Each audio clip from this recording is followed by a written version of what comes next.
Welcome to the Alarpa Podcast, the home for cultural chit-chat in and outside Madrid. People will talk.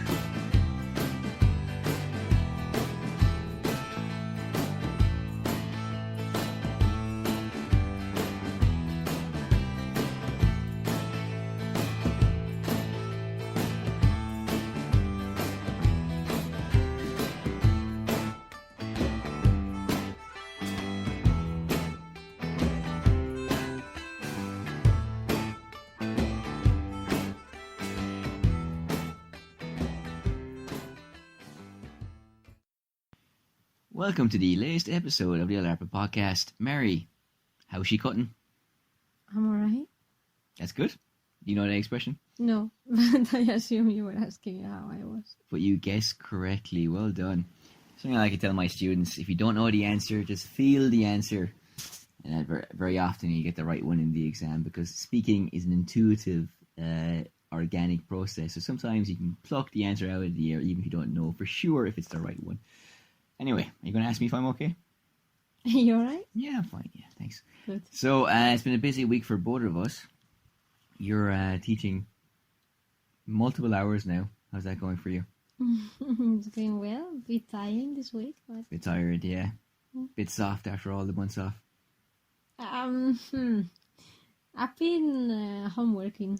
That's true. Okay, so, well, anyway, we'll get right into it. In the second part of the podcast, which is the main part, we're going to be talking about the CaixaForum exhibition, but also kind of more generally, what makes a good exhibition, you know? But how has your week been culturally? I've been dipping into different cultural avenues, so I'll talk about that, of course, in this first part. But I don't know, have you found anything culturally enriching in the past week since the last podcast? Well, I've been revisiting some information about the names of birds in Irish. Okay. So that I can write my post that we're going to publish very soon.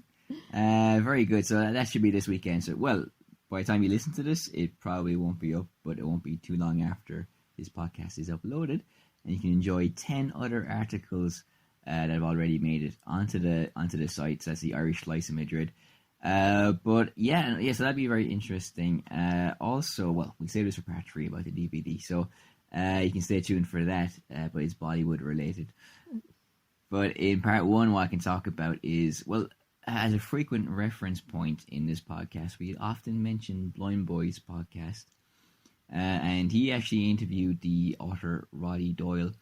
It's quite an interesting chat, because sometimes the interviews, depends on the dynamic, the chemistry, just the event itself can vary widely. And some of the interviews he's done have been hit or miss, but the last 2 have been fantastic. One with David McWilliams, an economist who's flogging a book, and Roddy Doyle, who's flogging a movie basically called Rosie.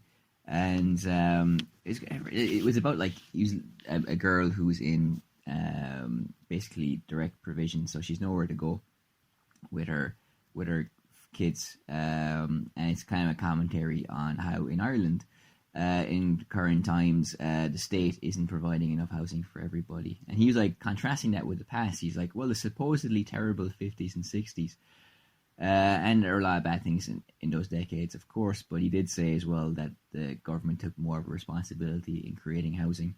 And he said a lot of interesting things about this, and also other issues. But speaking specifically of this, he said he was at home one day, and he heard a woman on the radio. She called into a call-in radio show, and she was talking about how her husband couldn't help her look for houses because he was at work. So this is a family who have someone who's breadwinning or bringing in an income, but still they find themselves in the position where they can't afford their own housing, so they have to go from pillar to post.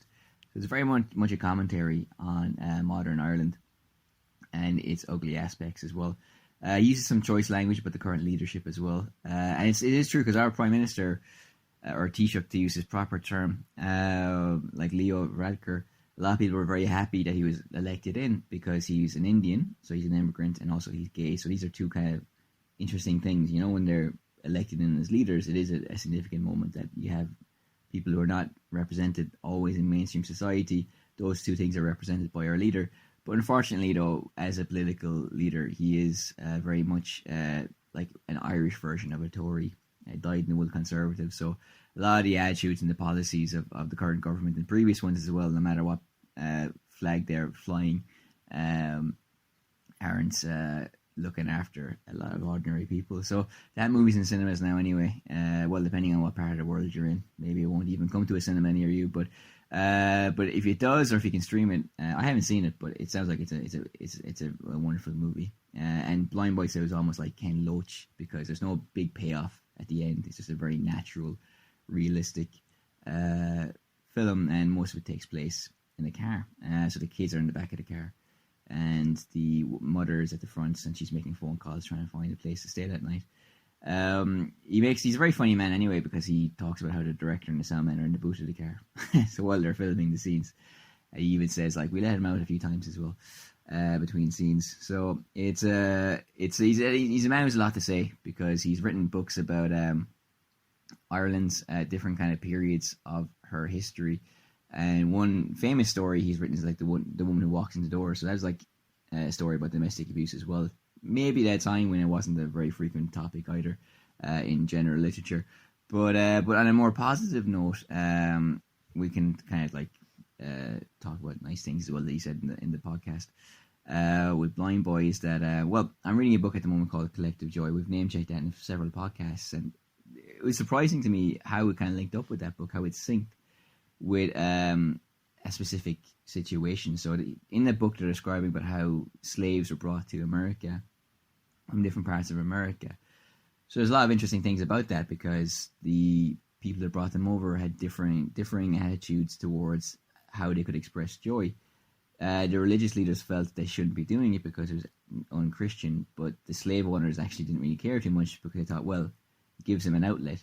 If they had that outlet, it'll be easier to control them, for example. But what is the interesting point for us in regards to Roddy Doyle is that they talk about how they'd all mix together. So you have all these different religions mixing together, all these different languages mixing together. Now, she doesn't really talk so much about the language, but she does talk about how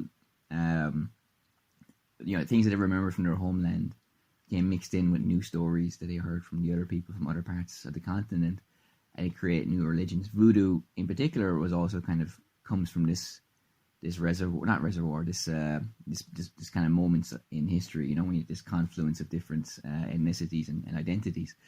But he's involved with a project called Fighting Words, which is it's a charity that helps refugees specifically who are in direct provision.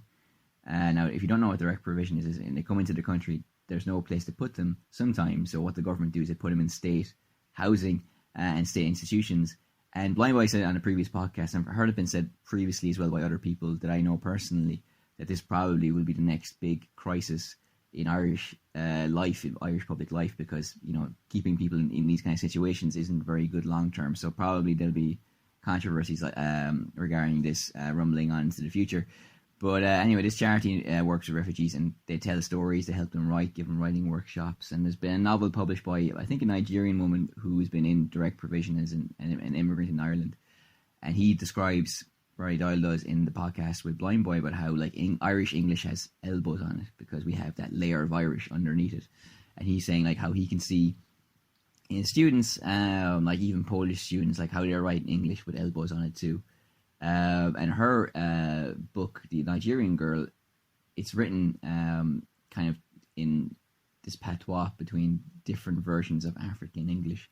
So in a way, she's almost inventing words as well sometimes. But it's the language organically developing and growing, and it's just a beautiful project that they're arming immigrants and also just people anyway in general with the tools and the means to express themselves in a written form. So I think it's you haven't checked it out, it's a really great podcast.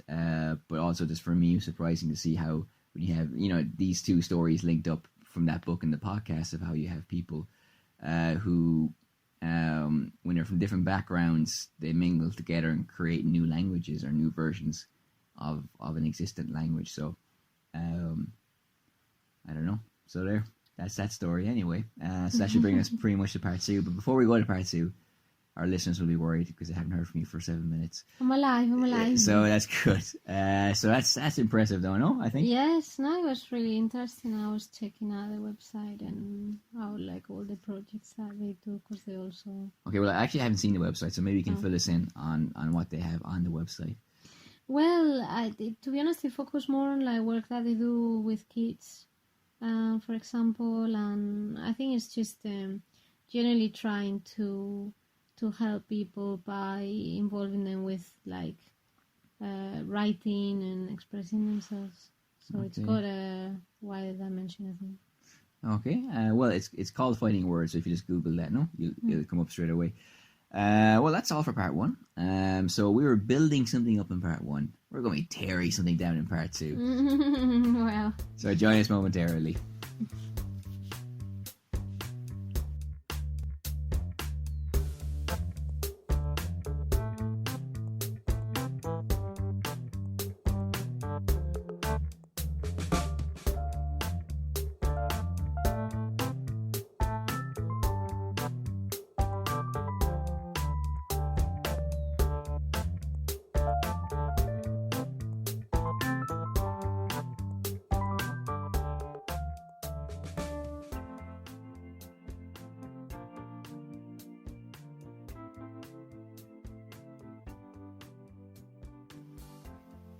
Okay, so Monday last it's part 2, by the way. So Monday last, we went to the CaixaForum to see the exhibition on the Pharaoh.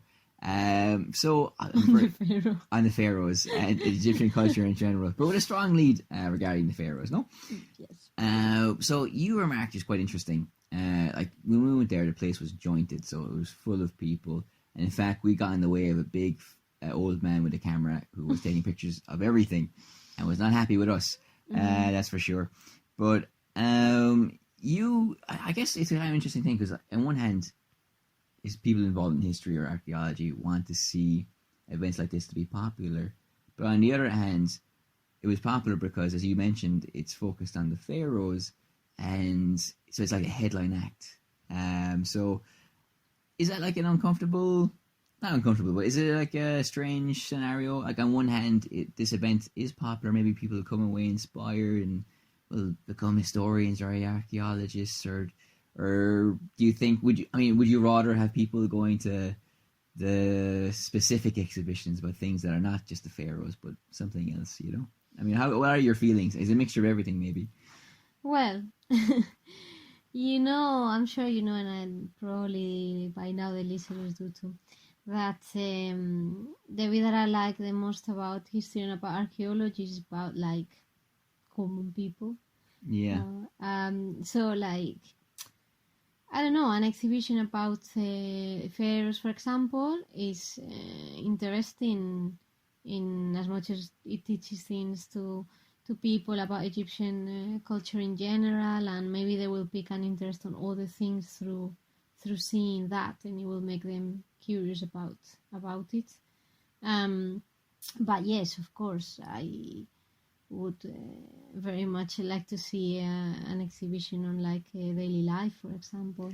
That is an interesting point as well, because they spent a lot of time talking about how the pharaoh loomed large and dominated the public space, not just the public space but the private lives of the ordinary citizens.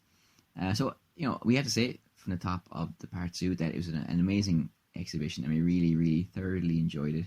5 stars and 2 thumbs up. But for example, we can talk about it in more detail, which is, I guess there was maybe something missing from that aspect of it, because they said those things about how fundamental the pharaoh was to Egyptian society as a whole, but I guess we never saw it from the ordinary Joe Soap's perspective. So is that, like, how would you do that in an exhibition like that? What materials would you be drawing on to tell that side of the story as well? Because I do feel it was like a little bit lacking in that aspect. Well, I think that's the problem, that there are very few materials that tell that story. Mm-hmm. So this is like big issues. Like, for example, ordinary people, like when they feature as a way of giving instructions, or giving, for example, in fables to explain how people should behave, or even like how the pharaoh should behave, or So there are texts there are texts about daily life and where like people express themselves, but usually they relate to trying to explain, for example, a certain concept, or trying to explain like the values of like society. So I guess, well, in that respect, it does talk about the relationship between ordinary people and like royalty. The demigod Pharaoh character, the cipher for the gods and all that. You mentioned the materials. Two ones in particular stand out. One is a bow, which has an inscription in it, and we can detect from that he was a lieutenant in the army. And also you can see an axe, which has like the leather binding around it as well. So these are fantastically touchable historical objects. Could you give us like a brief overview of what the other objects and material in the exhibition were? So you're going to the CaixaForum and you can see statues of pharaohs' heads. You can see inscriptions on some tablets as well, and so forth. So what else can you explain in more detail? Well, the exhibition is divided into sections that they all refer to different roles that the pharaoh performs. So the beginning, for example, it talks about how he's deeply related to the gods, so his relationship with all the gods. It talks also about the power, the symbols of power related to his position, how he has to maintain the order of the universe, for example. Okay. And then there are other practical aspects of his role, such as diplomacy. So in this case, when you were talking about like obviously the bows or those right represent like warfare, but then you also have some letters where diplomacy letters, where and they were remarkable, no, because of their tone. We were commenting on this as well. Well, they are quite nice. They're tablets. They're written in cuneiform characters, and yes, there are exchanges between, like, for example, like Sumerian kings and Egyptian kings, like Hittite and so on. And it's really funny because they a lot of the time, like, they're very friendly. Well, how are you? And all this, like, from one king to another, or to the pharaoh. And then very often they tell them, well, I'm sending you this present, which is this and this, and I like it for this reason. And sometimes they complain, like, I send you a letter and you never replied, or this sort of thing. And it's quite nice. Very human. It's very human. Caring, irritable. Yes, even if it's at a high level, but it's still like because they're equals. Yes, really, that's right. So they can have that personability in their conversation. Now, a few other things I can talk about. For example, you also told me one myth. So the myths aren't as present in it, but don't worry, you can talk about it using synonyms as well. So don't worry. Okay. So, could you tell that story? Oh, you want to? Yeah, and when you come to the point where you need a synonym, I'll jump in and give it to you. No, I don't need a synonym because, like, it's a medical term. I mean, or anatomical term. No, it's a story about. Well, it's one of the main myths in Egyptian mythology, and then it's like basically Osiris and Seth, and it's kind of like the battle between, like, in a way, like the order and the disorder, or like the evil, and well, basically what he does is that he chops all his body into pieces, including his member. Yes, and that actually gets eaten by a fish. Okay. But all this, like, there's a lot of mystery relating to, like, the world, the creation of the world, and how things originate from, like, for example, bodily fluids and so on. Okay, so this is the the all-encompassing creation myth of Egypt? Then is this the story of which everything is supposed to be based on, more or less? This is like a very core myth, but obviously there are many others, and there are many local myths, and even many explanations of the origin of the world. We were also commenting in the exhibition that the Egyptian gods seem to be less, not less intrusive, but you had animal conversions, as we've covered before, but less diabolical perhaps than their Greek and Roman counterparts. The gods in those mythologies seem to be a bit more interventionist and a bit more human in their capriciousness and their bad-temperedness as well, So I think again that's something that's not really explored in the exhibition, but you can kind of get hints of it as well. Now, to kind of talk about exhibitions in general. Now, exhibitions are intrinsically overwhelming, and this is an overwhelming one as well because there's so many things in it. So good luck trying to whittle that down for your tours. Choose and pick the ones you should go to.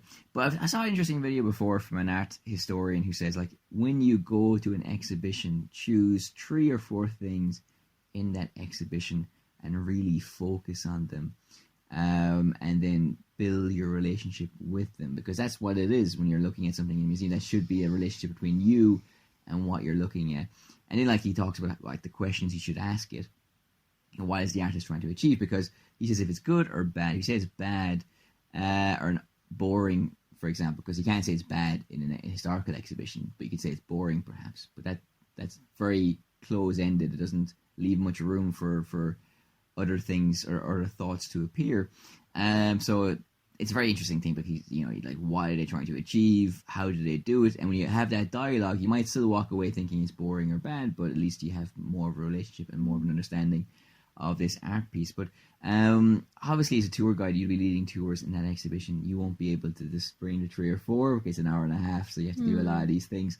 But as a person who does go to exhibitions, do you think it's something that is a way, it's a way we should approach exhibitions, that we should just focus on 3 or 4 and have a deeper relationship with them, and then maybe come back another time and then focus on the other ones if possible, rather than trying to do a grand sweep of seeing everything in the one go?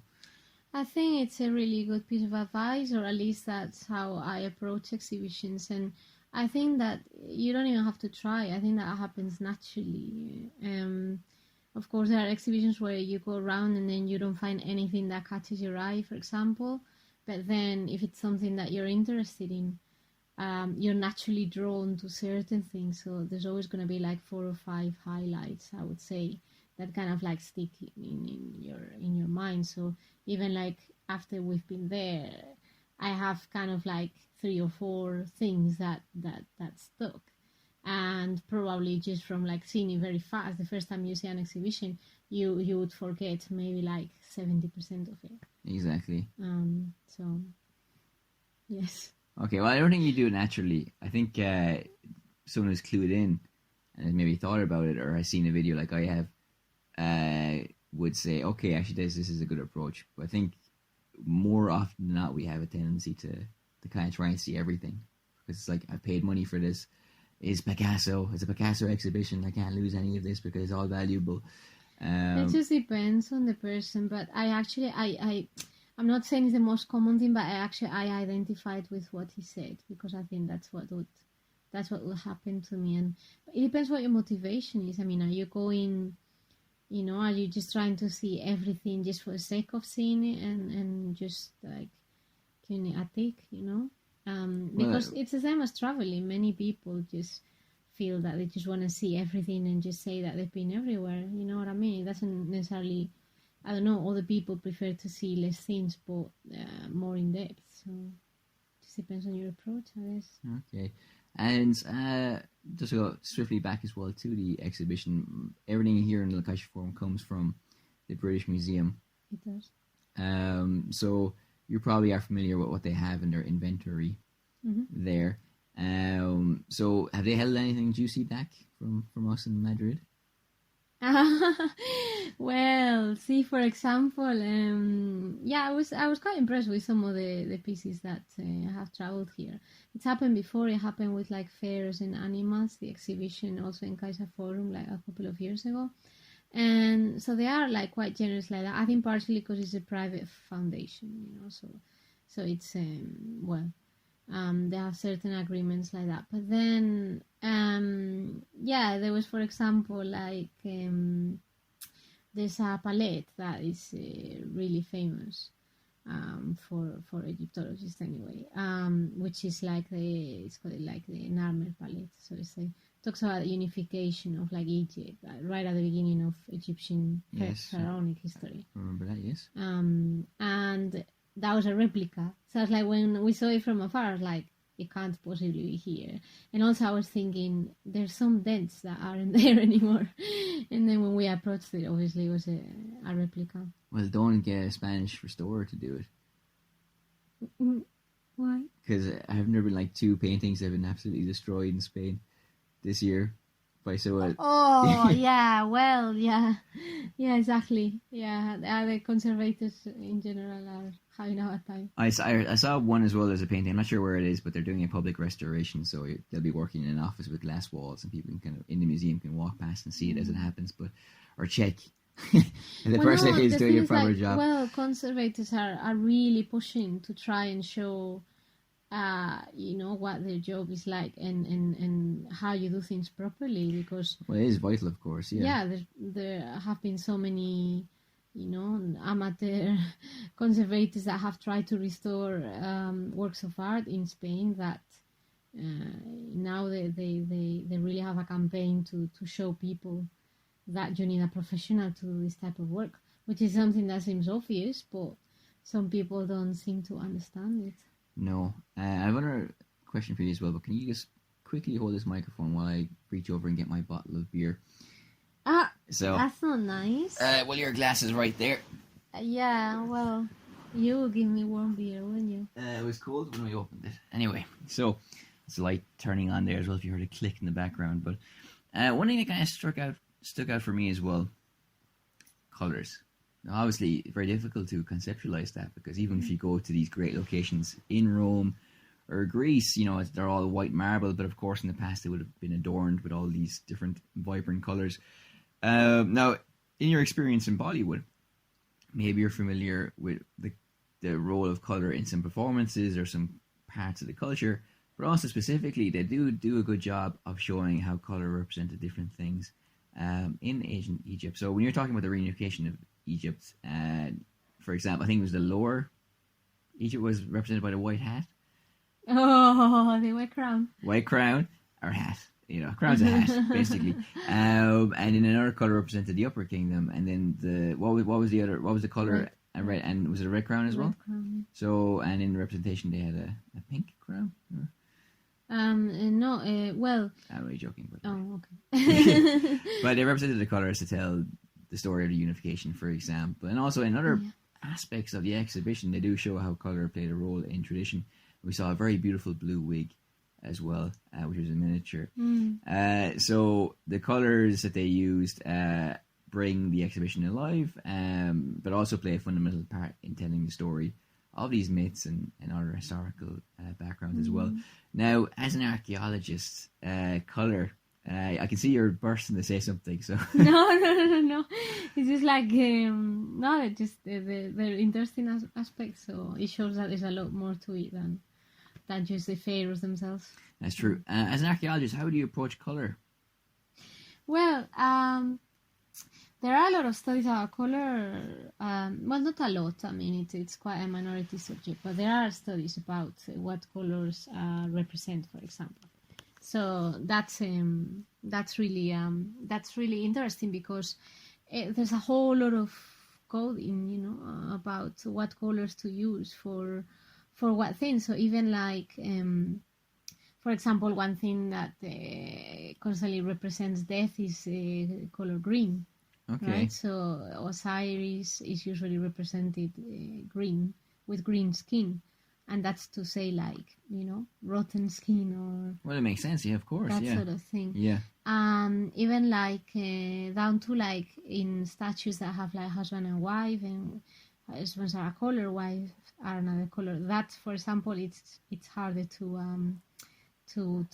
explain. They're just like artistic conventions, for example. Well, of course, yeah. But yeah, you have all those things, and then it's quite interesting because it shows kind of like their beliefs and how they conceive life and everything around it, like life and death and the different aspects of being alive, because in the end, like there's a limited set of colors, but it's very like specific. So things to do, for example, with the earth, that they're all like brown, red, and so on. But there's a further dimension to what earth or what the soil represents. Yeah. You know, like to do with life, to do with fertility, and so on. Well, it's just the intrinsic, inherent, ritualistic aspect of color, which you can see time and time again through different cultures, which I find interesting, because when we even did a podcast about different languages, the BBC, not the BBC project, but they were reporting on it, blue in different languages have different connotations. So for us in English, it's depression, but in Persian, for example, has a completely different connotation. So even across time and geography, color is as fundamental for expressing core ideas and values. And there's two questions I want to ask you connected to this as well.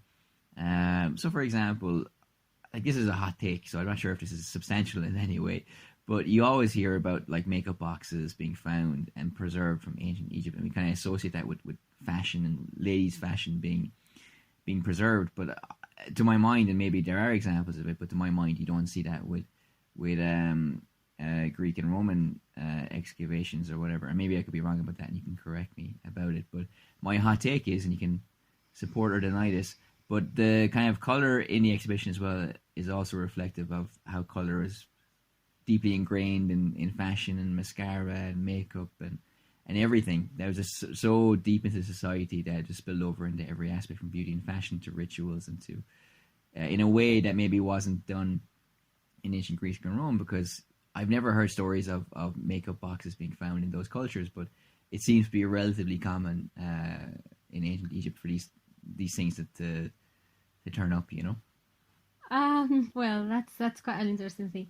I think the thing with I don't think it's that it's particularly relevant, like for Egyptian culture in particular. But I think one of the main things is that it tends to get represented a lot on the depiction. So, for example, like the line that you have for makeup. It's also representative of what is called the Wadjet eye, which was the eye of Horus. So when like you have the makeup where you have like the wiggly line at the end, it looks like lots of like eyeliner, which is typical of Egypt, and that's what people focus a lot on. It's also representing the eye.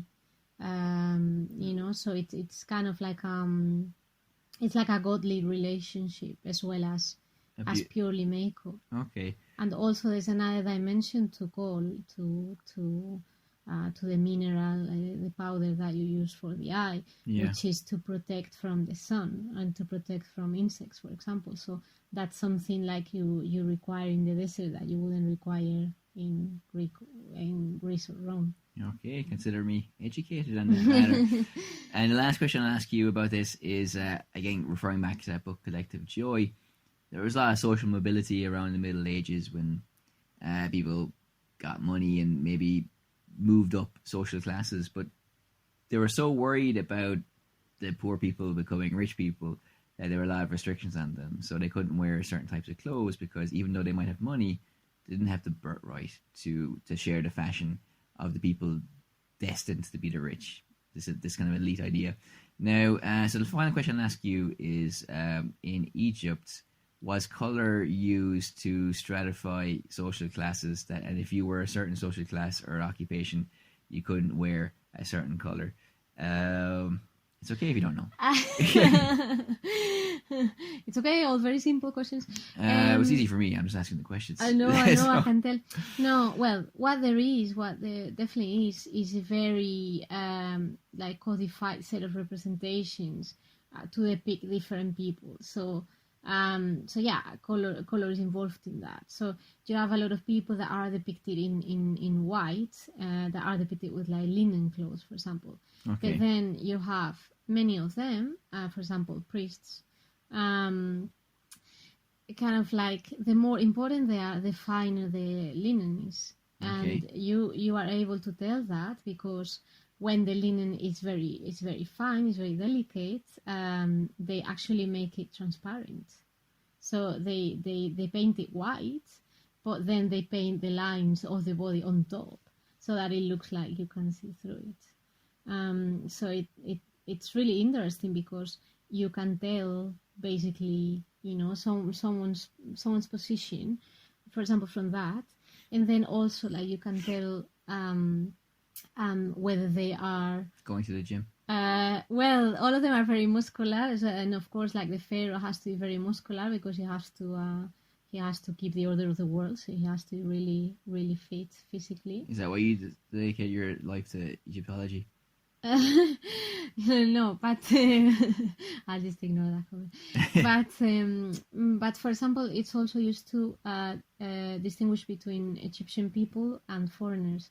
So for example, like Nubians who are living like in the South of Egypt, that are really African looking, because I have like darker color skin, and Syrians have another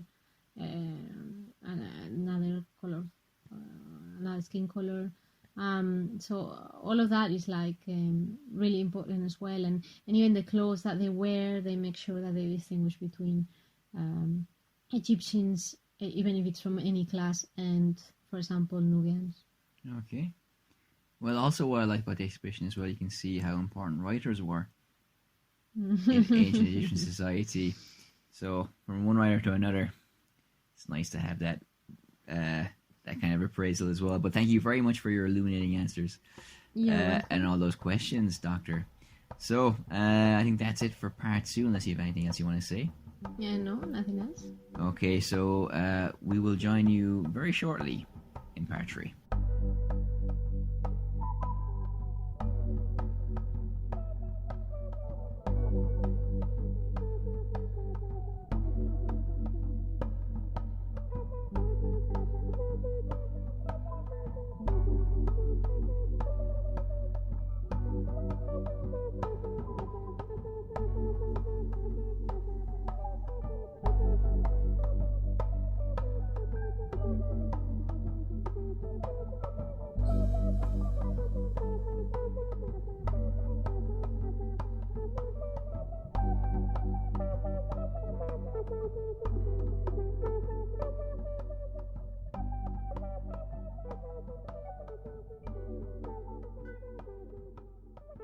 Well, thank you very much for giving us your thoughts in part 2. Sorry to start you there, but this is part 3 of the show.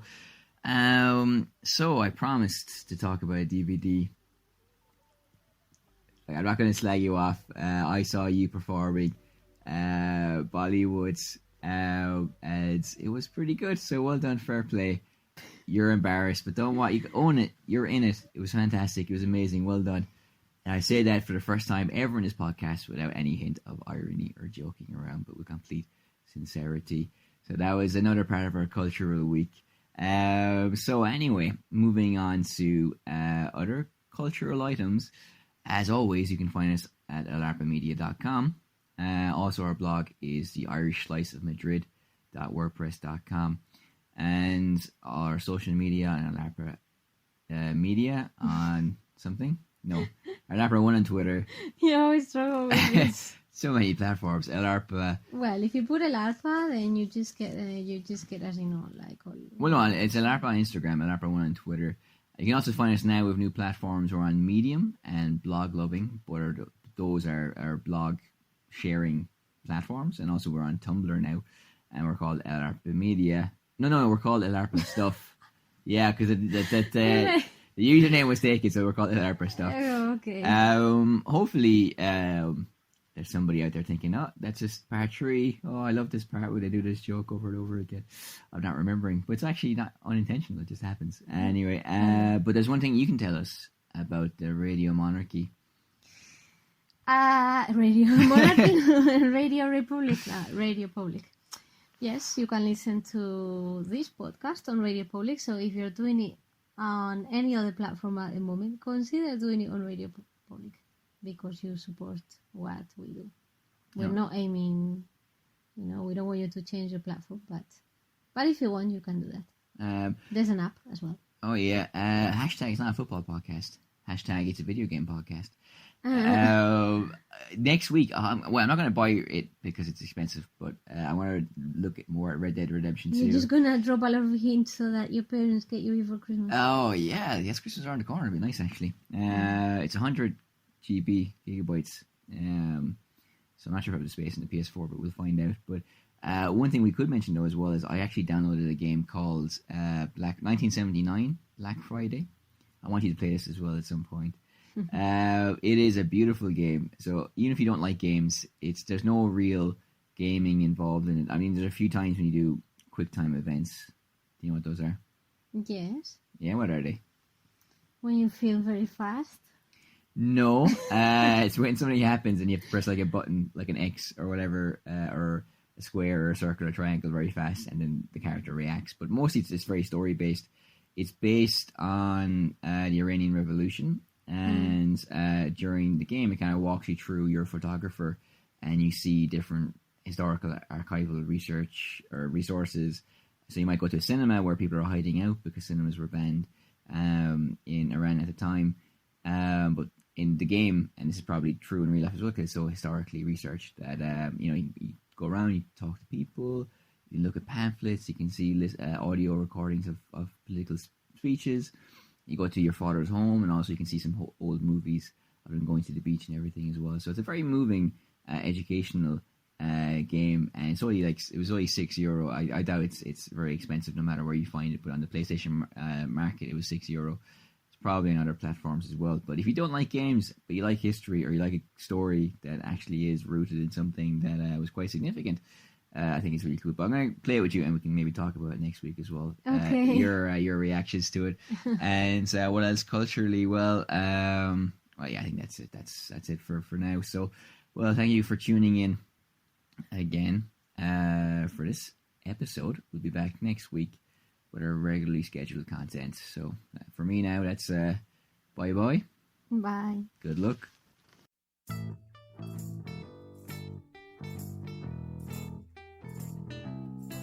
The Alarpa Podcast, the home for cultural chit-chat in and outside Madrid. People will talk.